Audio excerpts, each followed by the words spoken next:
Well, good morning. God's peace to you. It's wonderful to be with you, and pray that you're blessed for being here in this place this morning. Hopefully you had a enjoyable Christmas time last weekend. Last Monday, I guess it would have been. And we're looking forward to a happy new year. Apparently some of us are excited to have this year over.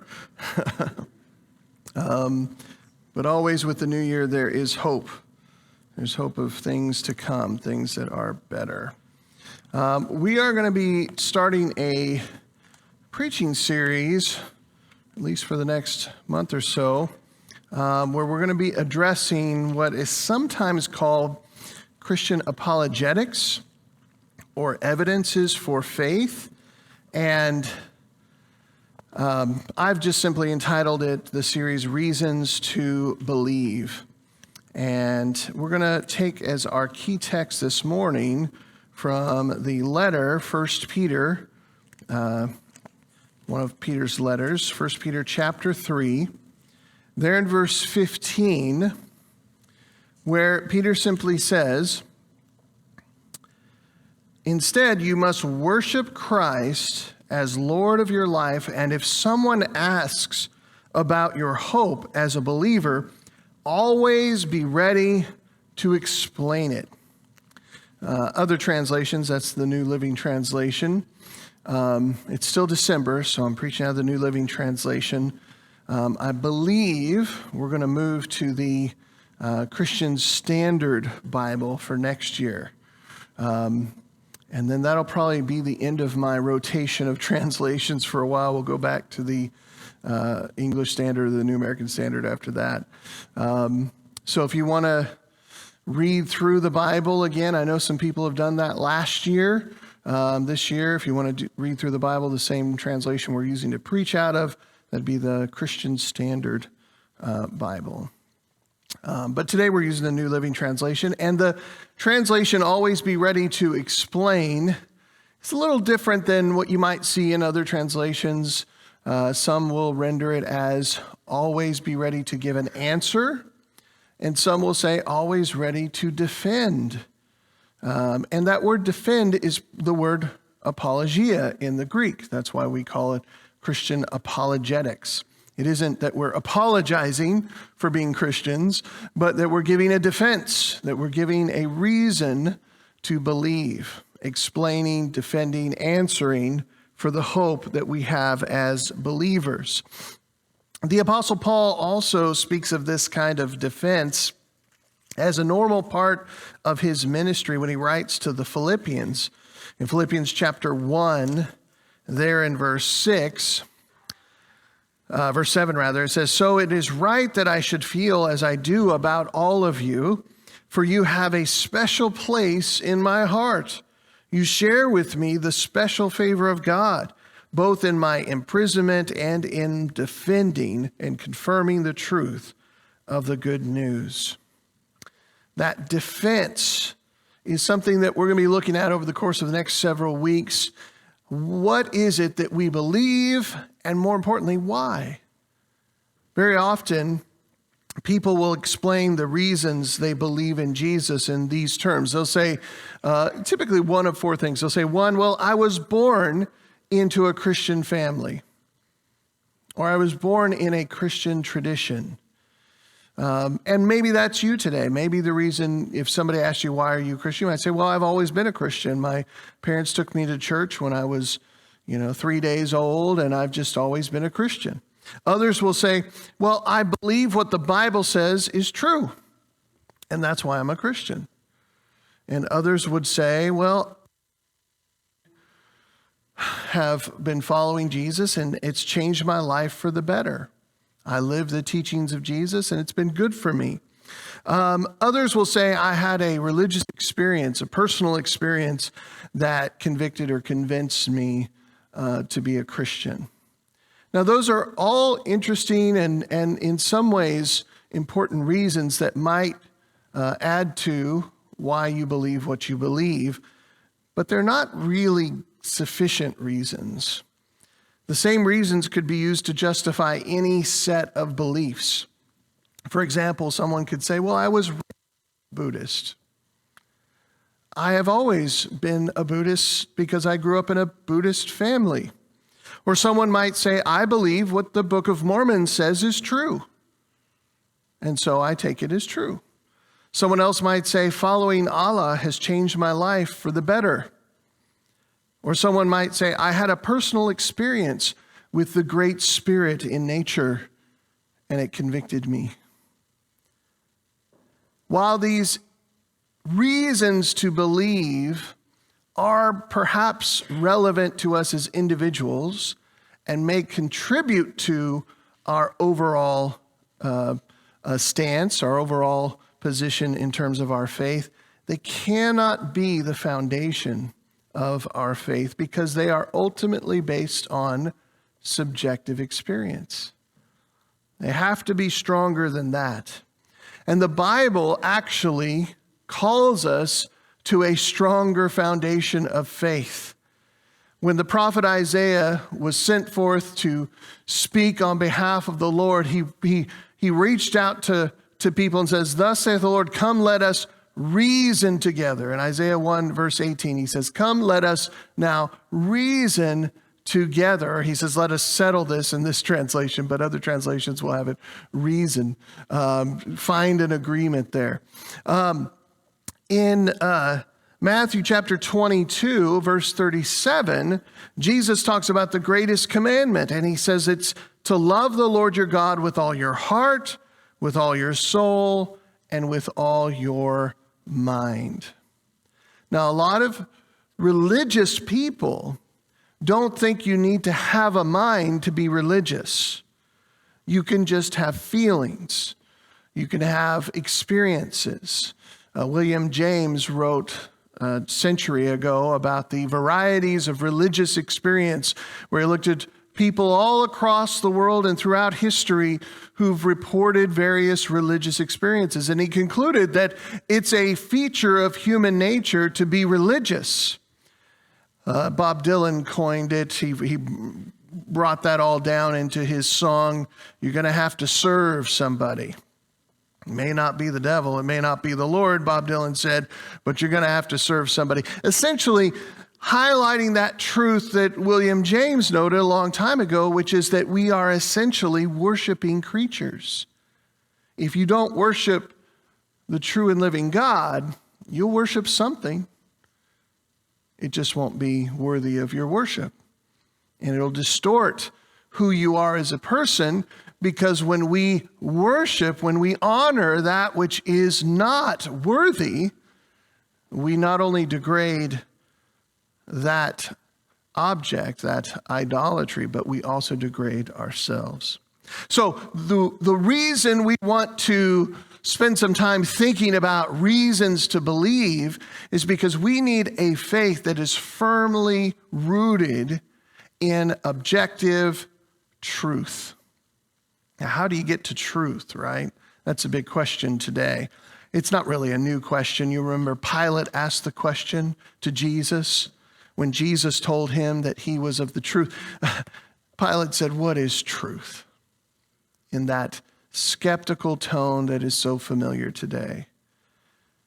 And people have been asking that ever since. Well, if truth is nothing but your subjective experience, your personal opinion, your own lived experience, then yeah, what is truth? But if there's something more foundational, if there's something outside of myself, as Francis Schaeffer said, if there is a God who is there, right? The God of the modern age is in here, right? And that's why it can be molded and shaped to fit us. But Francis Schaeffer said in the 1970s, no, there is a God who is there. And if there's a God who is there, the only way we could know him or understand the truth as revealed by him is if he were to take the initiative and show us. Because frankly, if there is no truth outside of yourself, then you have no reason to be here. Certainly no reason to be listening to me right now. What do I know? In fact, if someone goes to a church and all they hear are the personal opinions of the pastor, then they have not heard any truth. Truth is going to come from the Word of God. It's going to come from not just one person's experience, that may be their truth, but the truth is going to come from acknowledging the revelation of God, not only in the world and nature, but also in Scripture. For a long time, theologians, at least from the time of Martin Luther, have talked about the two books that God presents himself or reveals himself in. There's the book of nature, the creation, and there's the book of Scripture. And when you look at creation, you can learn a lot about God. This is what Paul talks about in Romans chapter 1, verse 20, when he says, if you just simply look at the world around you, you will see the invisible attributes of God. You can't see God, but you can see the creation. And when you see the creation, that implies the Creator. You can see his divinity, that God is not part of nature, but outside of nature. He's divine, not natural. You can see his eternal nature, that he's outside of time, right? We're all temporal beings. The universe itself is temporal. It's on a clock. It's counting down. We know the aging process all too well, some of us, and we understand that we're limited, but the God of creation, the Creator, is outside of time. He's eternal, Paul says, and he's powerful. Powerful enough to create the universe, at least. You can know that much from simply looking at the creation. So Paul says, we're without excuse. We can't say to ourselves, how could we know there was a God? Paul says, well, all you have to do is look around at the creation, and you can know there is a God, that he is divine, he's eternal, and he's powerful. The psalmist in Psalm 14 says, the heavens declare the majesty of God. They sing his praises. They show us his craftsmanship, his handiwork.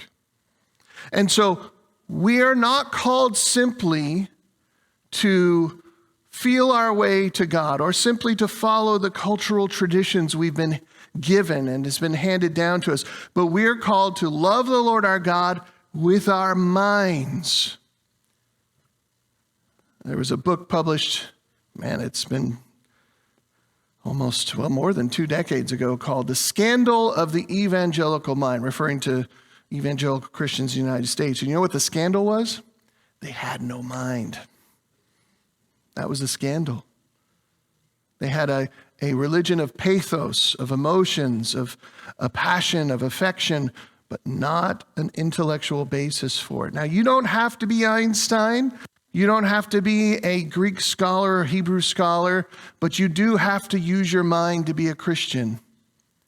And if anybody tells you differently, that you just need to use the force and feel your feelings or whatever, then you have not understood the Christian message. The Christian message appeals to not only the heart, but the mind as well. So we love the Lord our God with all our heart, with all our soul, and with all our mind. This is the way that Jesus preached when he was walking on the earth. Look with me over to John chapter 5. Now let's turn over there together, and we're going to begin reading in verse 31. John chapter 5, verse 31. Jesus is speaking. He says, if I were to testify on my own behalf, my testimony would not be valid, right? If somebody says, look, just believe me, and you say, why? Because I said so, you're not going to consider that too helpful in your faith formation. But Jesus admits, if it was my only testimony, if it was just me, it wouldn't be valid. Now, he's hinting at that Old Testament idea, that idea from Deuteronomy, that by the testimony of 2 or 3 witnesses, all things shall be established. As a foundational Hebrew idea. And so Jesus is starting there, and he's saying, if I only had my own testimony, it wouldn't be enough. You need at least 2 or 3, right? So he gives them 2 or 3 witnesses. Verse 32, but someone else is also testifying about me. So there's my testimony, and then there's also someone else testifying about me. And he says, I assure you that everything he says about me is true. Well, who is it? Verse 33, in fact, you sent investigators to listen to John the Baptist, and his testimony about me was true. So Jesus says, if it was just me, that wouldn't be valid. That doesn't even measure up to that Hebrew Old Testament standard of 2 or 3 witnesses. But you don't just have my testimony, you have that of John the Baptist. So now you've got 2 witnesses. Then he says in verse 34, of course, I have no need of human witnesses, but I say these things so that you might be saved. John was like a burning and shining lamp, and you were excited for a while about his message. But I have a greater witness than John, my teachings and my miracles. The Father gave me these works to accomplish, and they prove that he sent me. Think about that. Jesus says, look, if you don't believe me, that's fine. John testified of me. You can believe him.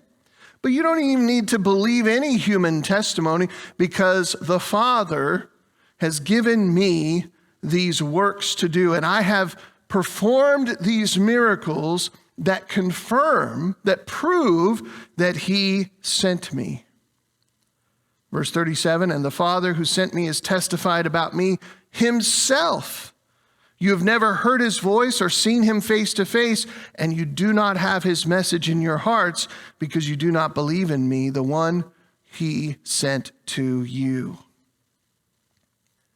How did God testify of Jesus? Well, one, with the miracles that Jesus performed, but also, you remember at Jesus' baptism, the voice of God spoke and said, this is my Son in whom I am well pleased.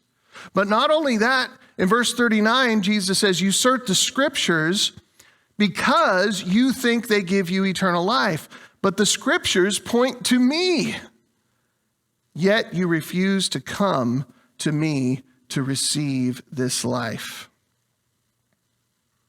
So God the Father has not only testified of God the Son through the miracles that he enabled Christ on earth to perform, but he also testified of him at his baptism and throughout the scriptures. Verse 41, your approval means nothing to me because I know you don't have God's love within you, for I have come to you in my Father's name, and you have rejected me. Yet if others come in their own name, you gladly welcome them. No wonder you can't believe, for you gladly honor each other, but you don't care about the honor that comes from the one who alone is God. Yet it isn't I who will accuse you before the Father. Moses will accuse you.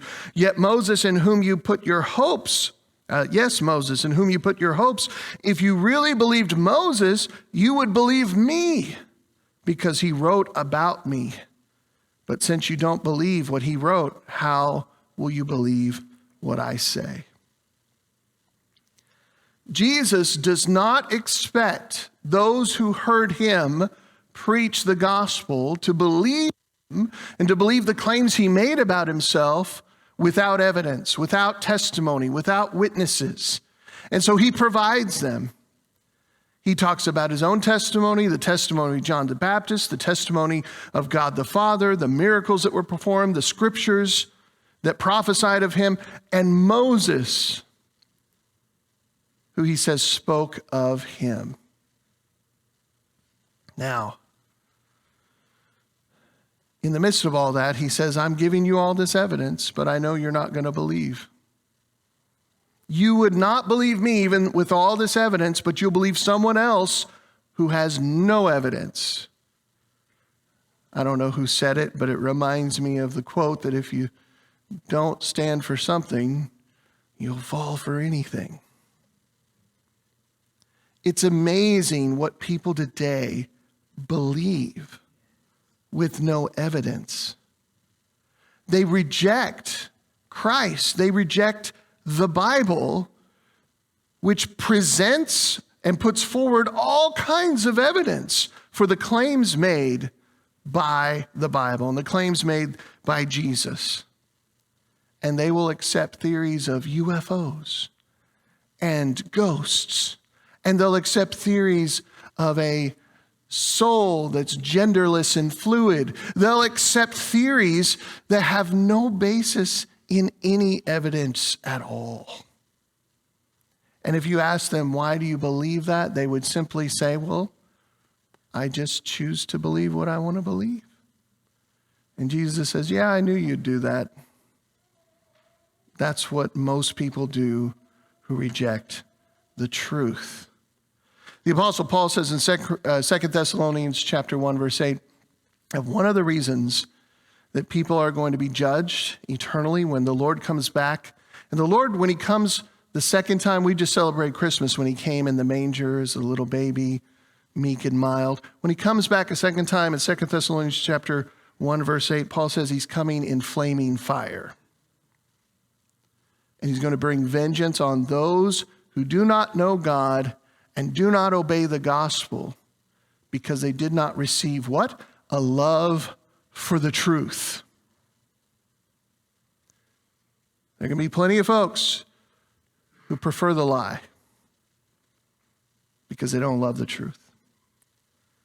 So there's the testimony of John the Baptist. There's the teachings and miracles of Jesus. There's the testimony of God. There's the writings of Moses. Now in this series, we're going to talk about miracles. We're going to talk about the evidence of witnesses and how that helps us understand faith in Christ Jesus. We're going to talk about how the Bible presents evidence and how it is evidence.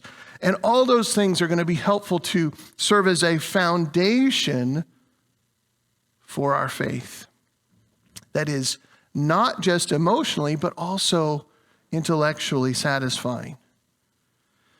This is the way it has always worked. Look at what, again, going to the Gospel of John, John chapter 20, there in verses 30 and 31.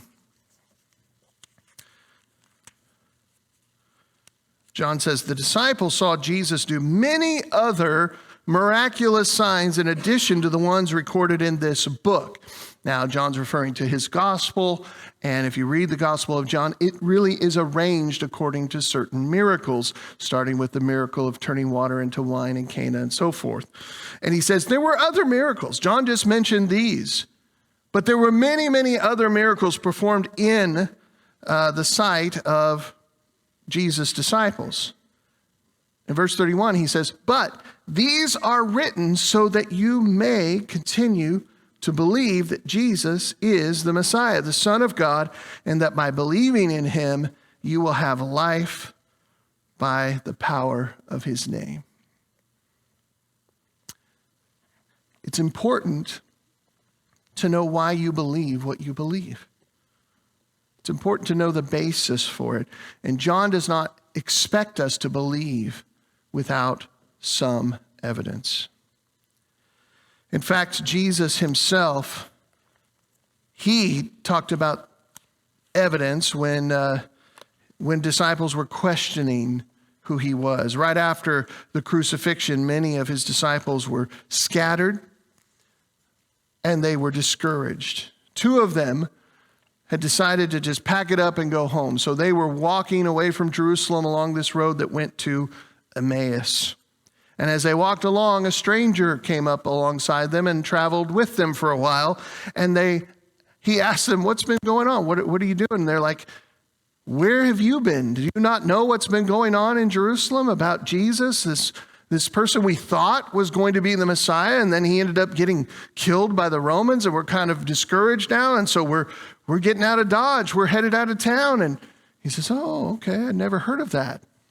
They had no idea it was Jesus because he was hidden to them. They couldn't tell who he was. But in Luke chapter 24, beginning of verse 25, it says, then Jesus said to them, you foolish people, you find it so hard to believe all that the prophets wrote in the scriptures. Wasn't it clearly predicted that the Messiah would have to suffer all these things before entering his glory?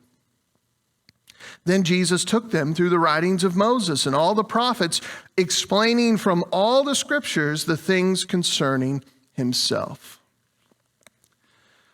Now, we're going to look at miracles. John said these signs are given so that we may believe.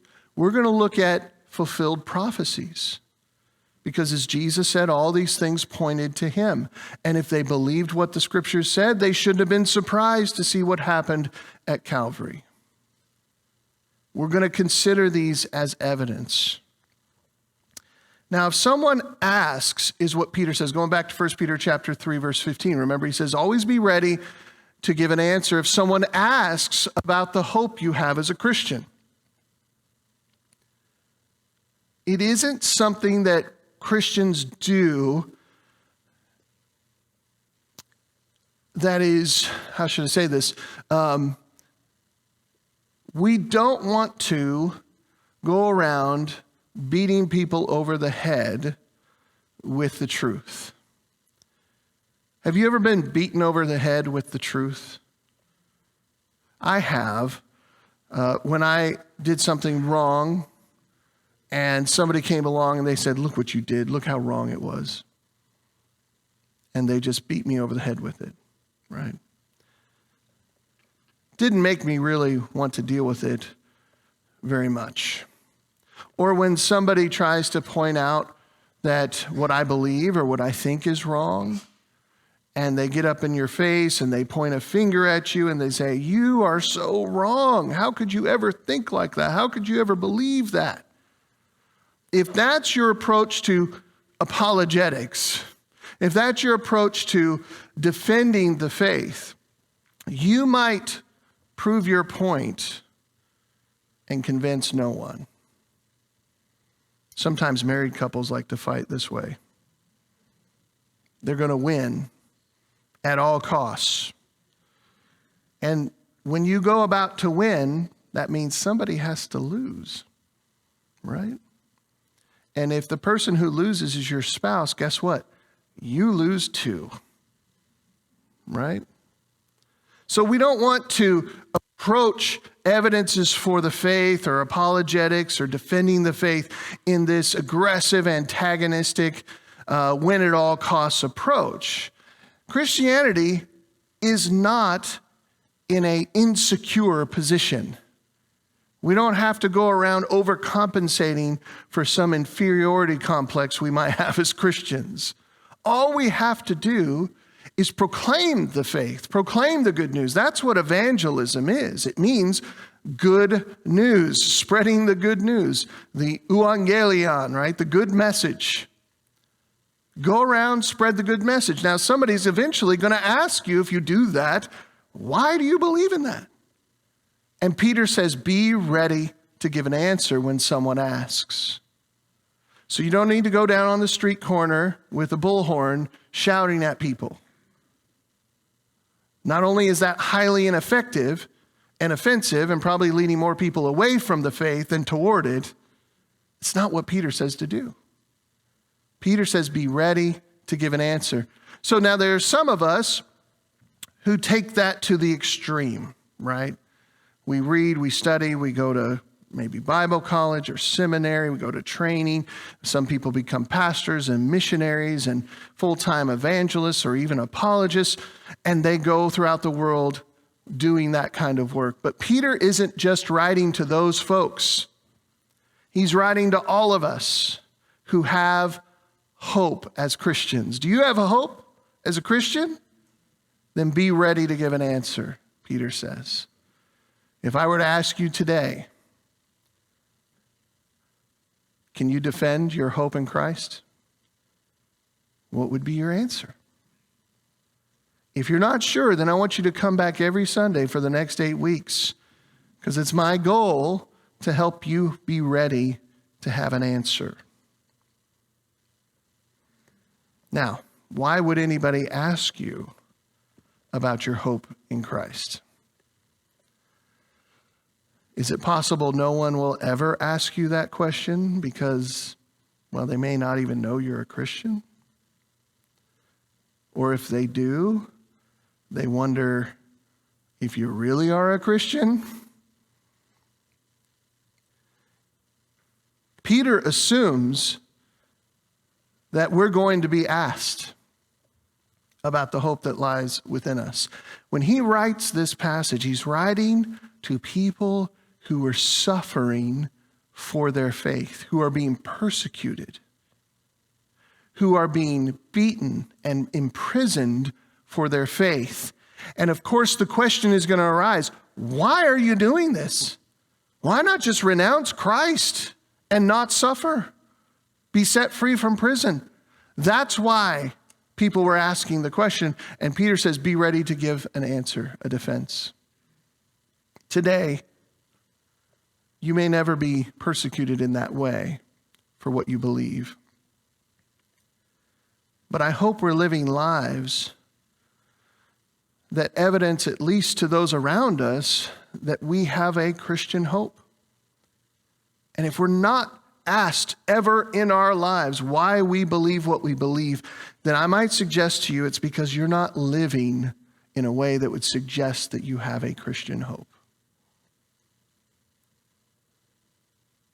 Now, it could just be as simple as, why do you go to church every Sunday? Or it could be as simple as, why do you have a Bible on your desk? Or why do you listen to that music? Or why won't you do ABC 3, 4, 2 sin of the week? Why are you not going along with everybody else in this moral issue or that moral issue?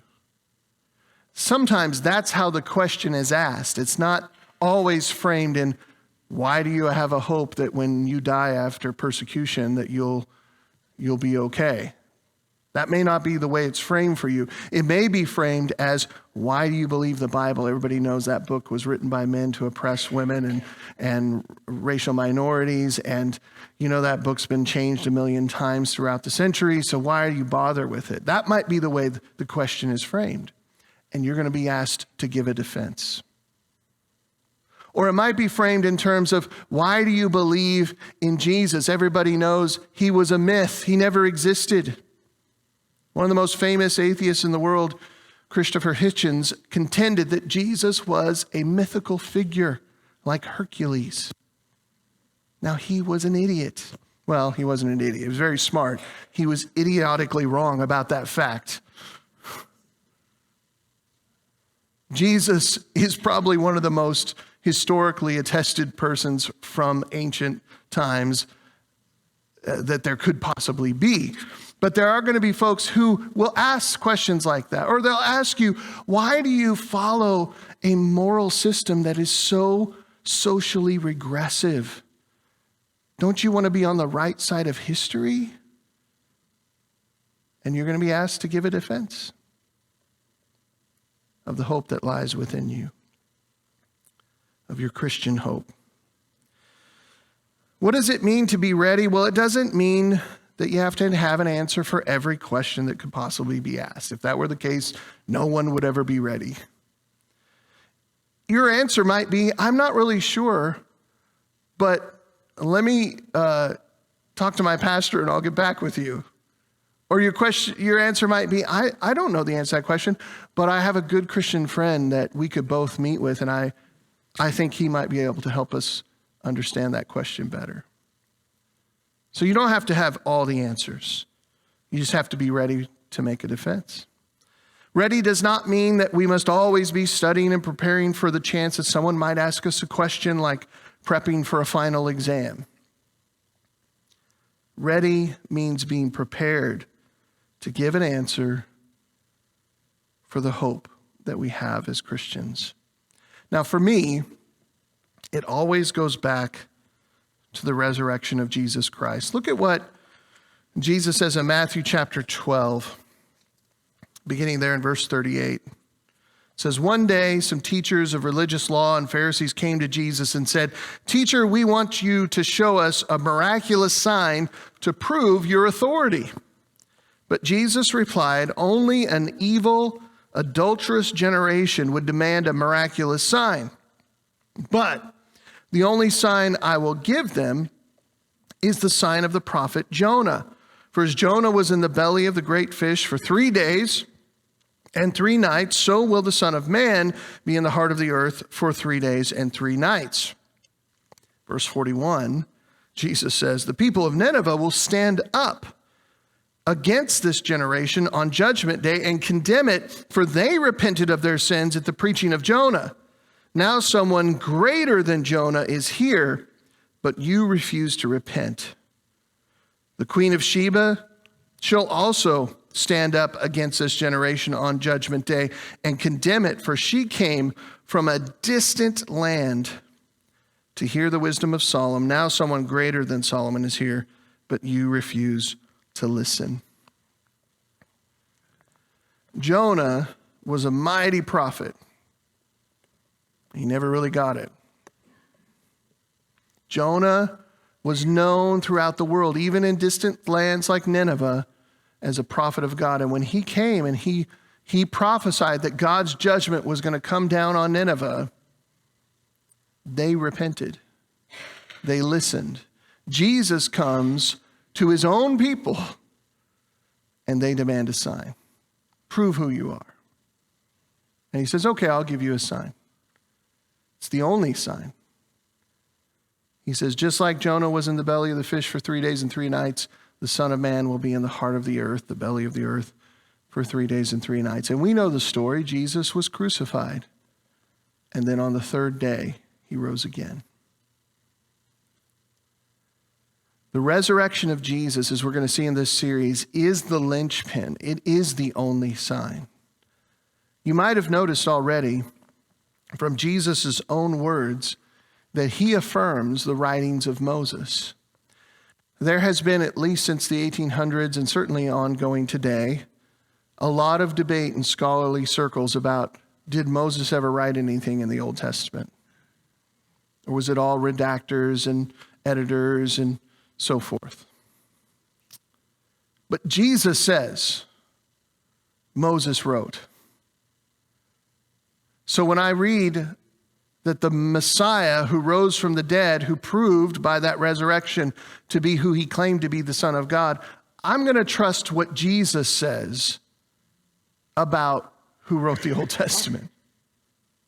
I'm going to trust that the authority given to Moses is invested in the writings attributed to Moses, because that's what Jesus did when he dealt with those scriptures. When it comes to almost any issue, my question, my thinking is, well, is Jesus the Son of God? Yes. How do I know that? Because he rose from the dead. And then what did Jesus say? People will ask me today, they'll say, Jesus never said anything about gender and sexuality and all these current issues today. And I'm like, are you kidding me? Have you not read anything that Jesus said? And very often the answer to that question is yes. But even if they had, they've missed it, because Jesus says things like this. Have you not read that since the beginning, a man was to be joined to his wife, and the two should be made one? Who's he quoting? He's quoting Genesis 2:24. And then he makes it very clear that that is the standard. He affirms what the Old Testament teaches in so many ways. So every time we come to some of these key issues in our lives today, current issues, we can go to what Jesus said and we can see how that ties it all together. When Jesus tells the two on the road to Emmaus that all the scriptures point to him, I think that helps us, because that means Jesus is at the center of everything. And if Jesus is who he claimed to be, then I don't need to worry about if the great fish was a whale that swallowed Jonah. It just says fish. Some sort of marine animal swallowed Jonah. Was it a fish created by God for this special purpose? I don't know. I don't care, because Jesus said that Jonah was a sign of his resurrection.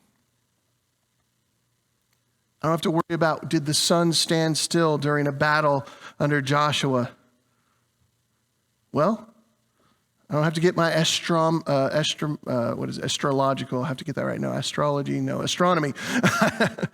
I don't have to get all my maps out and figure out if the stars and the dates line up to figure out if that day actually was added in there or not. Because I can go to the resurrection and then I can ask one simple question. Does Jesus affirm the scriptures? Does he affirm the gospel message of salvation through faith? Does he affirm the moral code that is put forward and repeated throughout the scriptures? If so, then I have reason to believe. Now that's for me, the linchpin, the resurrection of Jesus. That's not to say that there aren't many other evidences, many other signs, many other foundations for our faith. I would even argue to some extent, if you use logic and rationality, then you are participating in Christian evidences for the faith. Because as God said, we're to love him with our mind. God created our minds. One person put it like this: we are studying a given with a given. God gives us our minds to study what he has revealed to us, given us in the scriptures, and given us in creation. So ultimately, if you believe anything, it's because you have been empowered to do so by the God of creation. So over the next several weeks, we're going to be looking at reasons to believe, so that our answer for what we believe is not just, well, I was born into a Christian home. It's not just, well, I like what the Bible says, it sounds true to me. It's not just, well, I think living a Christian life is a good life and it's a good way to live. It seems to be working out all right for me. And it's not just, well, I had this really powerful experience. I went to a revival meeting and I got slain in the spirit and I experienced all this dramatic, emotional affect and that convinced me. Those are all wonderful things. I'm glad you're raised in a Christian home. I'm glad you believe in the Bible. I'm glad it's working out for you in your life. And if you had a religious experience, good for you. But that is no defense for the faith. It can be an affirming thing personally. It can help you feel stronger in your own faith. But if somebody asks you and that's all you've got, we got to do better than that. Let's be ready. Let's pray together this morning. Father God, we do thank you that you have not left us without revelation, without revealing to us who you are in creation and in Scripture, ultimately revealing who you are through your Son, Jesus Christ, what he taught and what he did for us. We know, Father God, that you're not an angry God who sits on the corner of the universe in judgment with no consideration or care for us. We know that you're not a wishy-washy God who will not bring justice. All this we know because we see that you sent your Son to live and experience the suffering and the crucifixion of the cross, to take our sins away. No matter what, we know, Father, you care about us, you love us, and you care about what's right and what's good and what's true. So help us to learn more about who you are, to love you with our minds, and to have an answer for the hope that we have as Christians. That our faith would be more than just personal experience, cultural traditions, or just our desire, our wishes. May it be grounded in the truth. We ask this in Jesus' name. Amen.